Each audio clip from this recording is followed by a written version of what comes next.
Bendito é o nome do Senhor. Temos que confessar. Aleluia, Jesus. Louvaremos ao Senhor ainda com o hino 301. Glórias a Deus.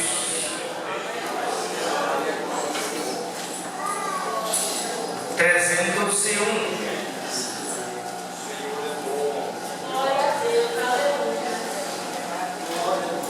Agora ele está fazendo um convite. Aleluia. A todos nós. Cada um que está em comunhão plena com Cristo tem esse direito nesta manhã. Amém? Glórias a Deus. E ceiar o corpo e o sangue do Senhor. Glória a Deus. Aleluia!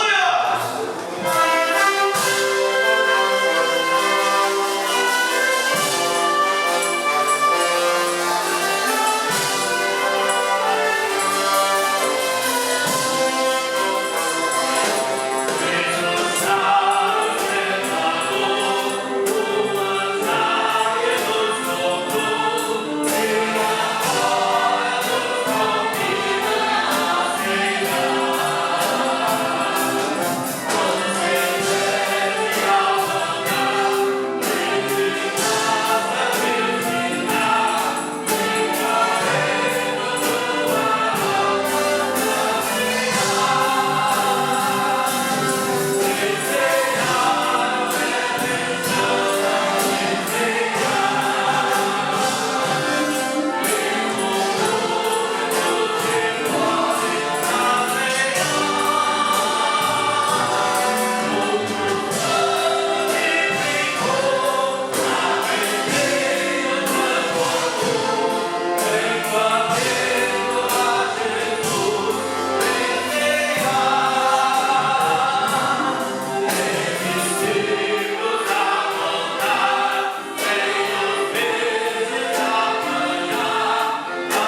nossa igreja tem pequenas florezinhas, né? Pequenas flores. Uma vem parar aqui um pouco da igreja, né? Uma florzinha amarela. Vamos ficar de pé, amados irmãos, em nome do Senhor Jesus. Eu já quero apresentar à igreja nosso amigo, nosso pastor, pastor Léo, pastor da igreja Assembleia de Deus, aqui em Cidade Rica, né? Eu que fui do ministério, irmãos, do Madureira, na gestão do pastor Lupercio Herminiano, né? E o pastor Léo veio me conhecer. E aí eu falei para ele porque que a gente tomou a decisão que há 16 anos atrás vir para São Miguel, né? Mas a gente continua amigo, né? Sempre.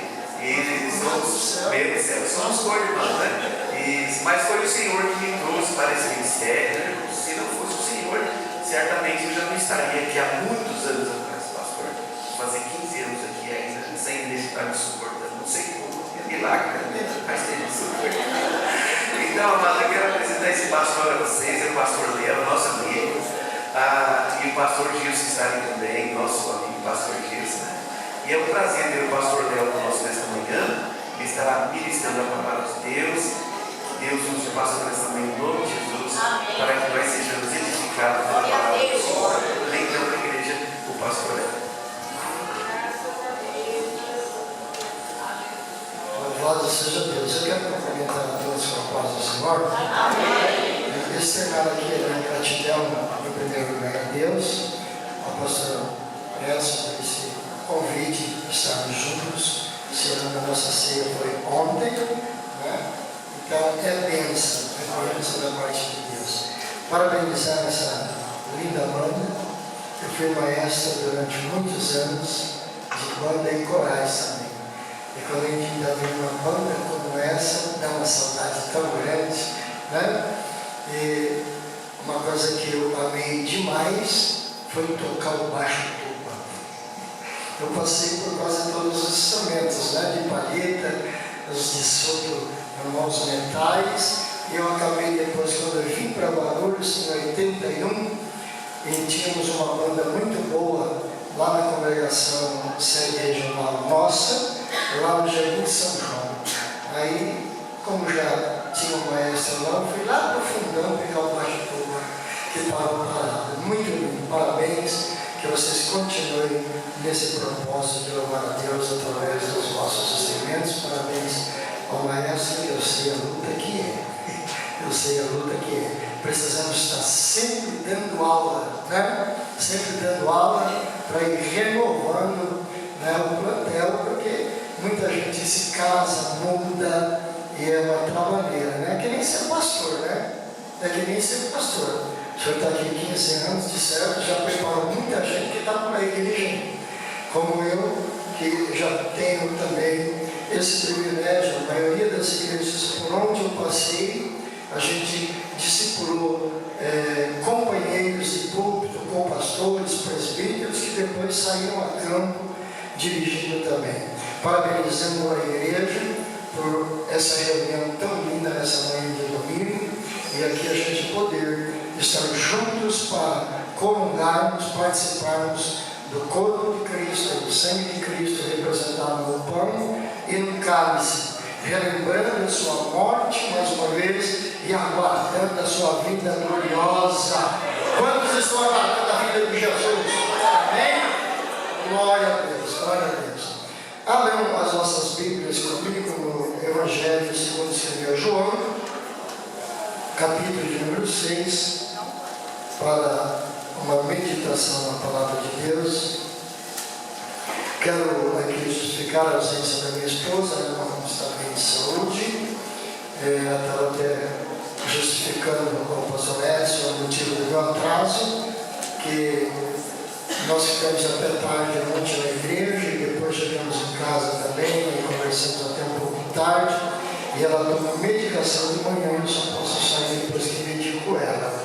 Mas tudo está no controle de Deus e estamos aguardando a vinda de Jesus, né?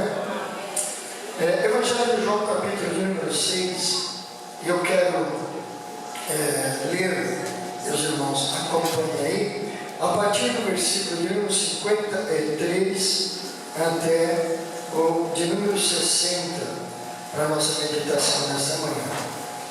Quando se encontrado, pode dizer amém? Amém. Então acompanhe com seus olhos, compreenda com a sua capacidade de compreensão e guarde no seu coração essa palavra de hoje.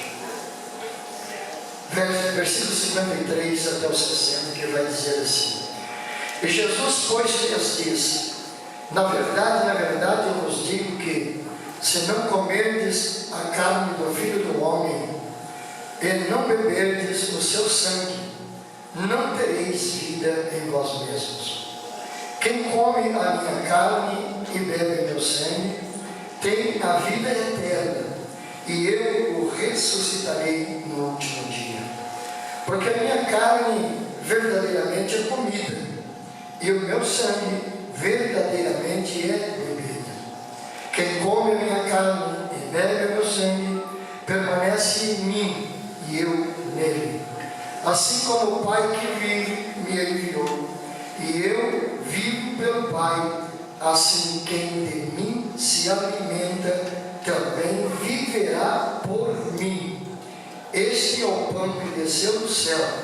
Não é o caso de vossos pais, que comeram o maná e morreram. Quem comer esse pão, viverá para sempre. Ele disse essas coisas na sinagoga, ensinando em Cafarnaum. 60. Muitos, pois, dos seus discípulos, ouvindo isso, disseram: duro é esse discurso, quem o pode ouvir? Amém? Amém. Pode se sentar. Eu quero louvar a Deus também pela vida do pastor Gilson, que sempre, desde a sua felicidade comigo, ele vem nos ajudando ali, cuidando da nossa mídia, ele nos ajudando e me acompanhando em várias situações, louvando a Deus por esse privilégio. O pastor Edson, antes de iniciar, estava falando sobre o Campo do Brás. Eu tive o privilégio, pastor Edson, de conhecer os antecedentes do pastor Percy. Quando eu cheguei no Brás, era pastor Álvaro Mota, de saudosa lembrança. Após o pastor Álvaro Mota, assumiu o pastor José Eduardo Modesto. Depois do pastor José Eduardo Modesto, assumiu outro pastor, que era um italianão, não guardei bem o nome dele, porque ele ficou por pouco tempo. E aí, na saída dele, que assumiu o próprio Percy, que ficou por mais de 20 anos, quase 30 anos no Campo do Brás. Então, sempre é bom lembrar essas pessoas e honrá-las na nossa lembrança, E honrá-las na nossa lembrança. E Deus me deixou no Brás há 14 anos, regendo bandas e corais, chamada para o Ministério do Rei, tive que deixar a música. Eu vim para Guarulhos e já estou aqui em Guarulhos desde 81, portanto, há 42 anos já dirigindo de Guarulhos a 13ª Congregação do Campo. Tendo tido o privilégio de passar pela diretoria no mandato, sendo vice-presidente do campo, juntamente com o pastor Clementino, nosso atual presidente, que agora, em outubro, ele completa 28 anos de presidência aqui em Guarulhos.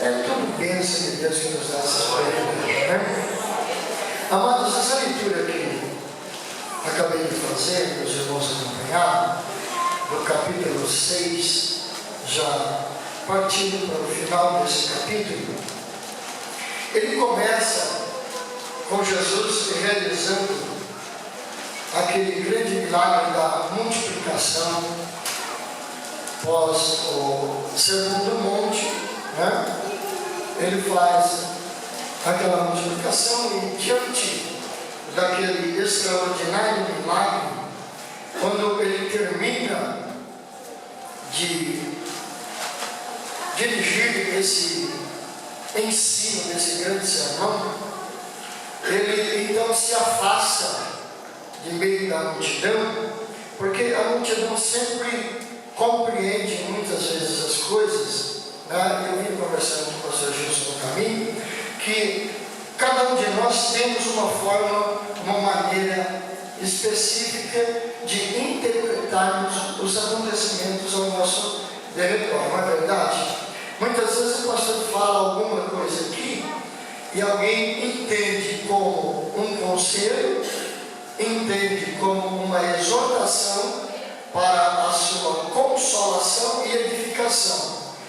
E alguém que não está espiritualmente preparado já entende como uma agressão, já quer tirar satisfação, né? Pastor, o senhor está sabendo de alguma coisa contra mim? Me fala aí. Começa aquele questionamento que nós vivemos. O senhor tem com certeza vivido isso, que a gente vive ao longo dos anos. Então, cada um tem o seu jeito de interpretar as coisas. E não foi diferente com Jesus, né? Quando ele termina o Sermão do Monte e ele faz aquela grande multiplicação com uns poucos pães e peixes, alimentaram uma multidão de aproximadamente, se nós considerarmos que ele vai citar cerca de 5.000 homens, né? Fora mulheres e crianças, se nós simplesmente triplicarmos, achando que ali só tinha mais o mesmo número de mulheres e crianças, o que é possível, porque crianças naquele tempo, quem fosse casado era 3, 4, 5, se não fosse mais. Então vamos considerar o triplo, 15.000 pessoas serem alimentadas por uns poucos peixes e uns poucos pães. E como ele, Jesus, ali, humano, homem 100%, e Deus também 100%, ele também tinha a presciência. Ele tinha também a presciência. E ele já imaginou, né, ou na sua presciência, ele sabia o que estava acontecendo na mente de cada uma daquelas 15.000 pessoas ou mais que estavam ali. E ele se retira. Ele se retira. Vocês já viram, não sei se o pastor Edson precisou de fazer isso aqui em alguma ocasião, mas em algumas ocasiões, a gente como pastor, como dirigente, a gente se vê de repente numa situação de termina um culto, se retira para a secretaria, para tratar alguma coisa, e da secretaria, da sala pastoral, se dirige para a sua retirada definitiva do tempo. Desculpe, deixa eu desligar esse negócio aqui.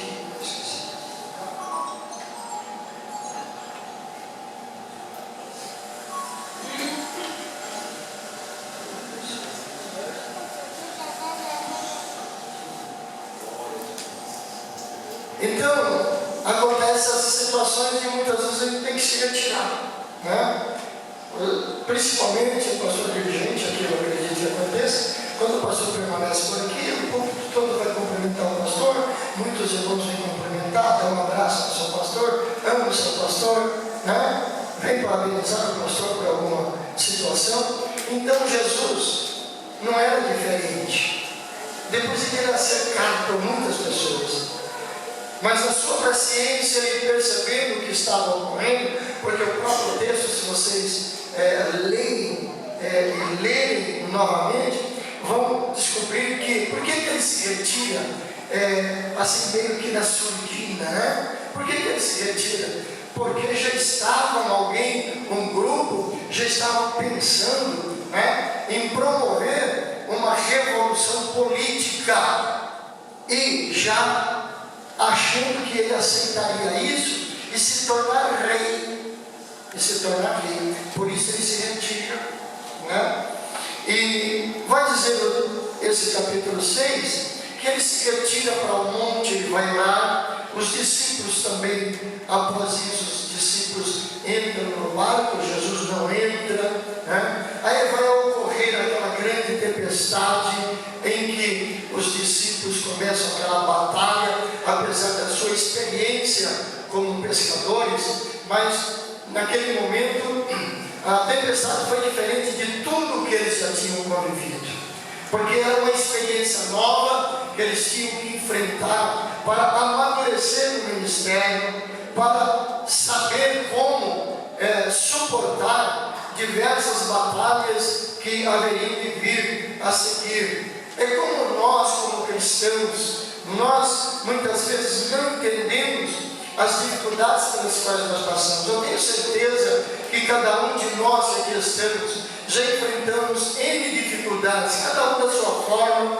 né? Quer seja na família, quer seja na igreja, quer seja no trabalho, na escola, na faculdade, quer seja muitas vezes até dentro da própria igreja, enfrentamos algumas dificuldades, né? Falei com o maestro aqui agora há pouco, e ser maestro não é fácil, né? E de vez em quando você encontra um músico meio, sabe, meio cabrito, não ovelha, entendeu? Né? Porque quando é ovelha é lindo, né? Porque ovelha é calmo, é tranquilo, não é verdade? Mas de vez em quando tem uns que vira meio cabrito e quer dar cabeçada na gente, né? Então aparecem N problemas. E os discípulos tinham que enfrentar aquela situação para eles verem algo maior que Cristo poderia fazer por eles naquele momento. E quando eles estão em meio àquela grande tempestade, e agora como fazemos? Tem um corinho antigo, que só os antigos talvez vai se lembrar disso, que dizia, né? Ou esse corinho dizia assim, que Tiago chega, João corre, vem me ajudar, né? Pedro estava também atarefado, então um chama o outro, vem me ajudar, dizia nesse corinho, porque o barco estava se enchendo de água, eles estavam vencendo tirar a água de dentro do barco e certamente eles iriam naufragar. Quando de repente, por volta já da quarta vigília da noite, alguém veio andando sobre as águas e eles dizem, é um fantasma, porque como pode, o Senhor não está conosco e agora aparece alguém andando sobre as águas, mas aí ele vai dizer, calma, calma, sou eu. Aleluia. E Pedro vai viver uma experiência que ninguém tinha vivido tal experiência, e ele vai dizer, do jeito que ele era, né? Sempre o prolativo, ele vai dizer, então se és tu, Senhor, deixa eu ir ao teu encontro. E Jesus vai dizer para ele, vem Pedro. E Pedro vai caminhar sobre as águas, vai viver um milagre extraordinário. E eu já vi muita gente questionar a falta de fé de Pedro, mas eu não quero questionar a falta de Pedro, a falta de fé não. Eu quero aqui frisar que ele confiou na palavra de Jesus e por isso ele andou sobre as águas. Se nós confiarmos em Jesus, nós também vamos caminhar sobre aquilo que está nos perturbando. No caso ali, eram águas revoltas por causa da tempestade. Aleluia! A falha de Pedro, talvez, seria a falha de qualquer um de nós. Aleluia! É de repente, tirarmos os olhos de Jesus e focarmos no problema. Quando ele baixou seus olhos em Jesus, e ele pensou, estou andando sobre as águas revoltas, e se eu afundar? Ele começou a afundar mesmo. Daqui a gente extrai uma lição interessante, que quando nós estivermos numa grande dificuldade, é não tirarmos o foco de Jesus. Por isso o escritor da carta vai dizer que não é para nós olharmos nem para a esquerda, nem para a direita, mas sempre olhando para o nosso alvo, que é Jesus Cristo. Ele é o nosso alvo. Nessa manhã, daqui a pouco, nós vamos participar do pão partido e também do cálice. Por quê? E de que forma? Em memória dele, lembrando a sua morte, porque foi pela sua morte que nós fomos resgatados, foi pelo poder do seu sangue derramado que nós fomos lavados, purificados, como diz o hino 175 da nossa harpa, lavados e purificados pelo sangue de Jesus, para andar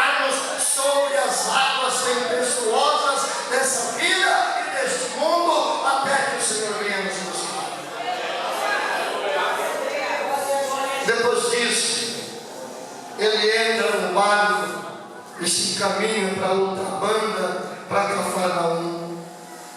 E chegando do outro lado, aquela multidão procura seguir a Jesus, procuram ele no barco, não acham, e quando o encontram vão se admirar como ele chegou do outro lado. É porque nem todos verão o milagre de caminhar sobre as provações. Eu trago mais uma ilustração para vocês aqui nessa manhã. Esse problema que você está atravessando não é para a sua morte. Essa dificuldade não é para você se acabar. Não, é para mais uma vez o Senhor mostrar que Ele está cuidando de você. Aleluia! Te preparando para algo maior. E eu tenho certeza que muitos têm vivido o que eu tenho vivido nesses 56 anos de ministério de Madureira. Quando a gente passa por uma prova, pode se preparar que vem outra. Pode se preparar que vem outra. Mas isso é para fortalecer a nossa confiança naquele que cuida de nós. É Ele que cuida de nós. É Ele que nos livra, é Ele que nos guarda, é Ele que nos dá graça, é Ele que nos dá força, é Ele que nos dá as estratégias necessárias para a gente continuar a nossa caminhada, porque estamos indo em direção a Ele. A partir do verso 22, ele vai se apresentar então como o pão da vida, que vai culminar naquilo que nós lemos, de forma que ele vai se mostrar como o pão, Só que ali não vão compreender esse texto, esse ensino. Por isso, no versículo 60, que foi onde parei de ler, vai dizer que muitos daqueles que o seguiam vão desistir de segui-lo, alegando ser um discurso difícil de se ouvir. E aqui esse ouvir, pastor Edson, quer dizer compreender. Mas como Jesus mesmo disse, quando os discípulos lhe perguntaram por que ele falava com eles através de parábolas, ele vai dizer: eu falo através de parábolas porque vocês vão compreender, mas tem muita gente que ouve e não entende porque estão com as suas vistas espirituais cegas para não compreender. Mas eu louvo a Deus que nessa manhã aqui tem uma multidão que estão com suas vistas espirituais perfeitas para compreender o que Jesus quer falar conosco nessa manhã. Aleluia.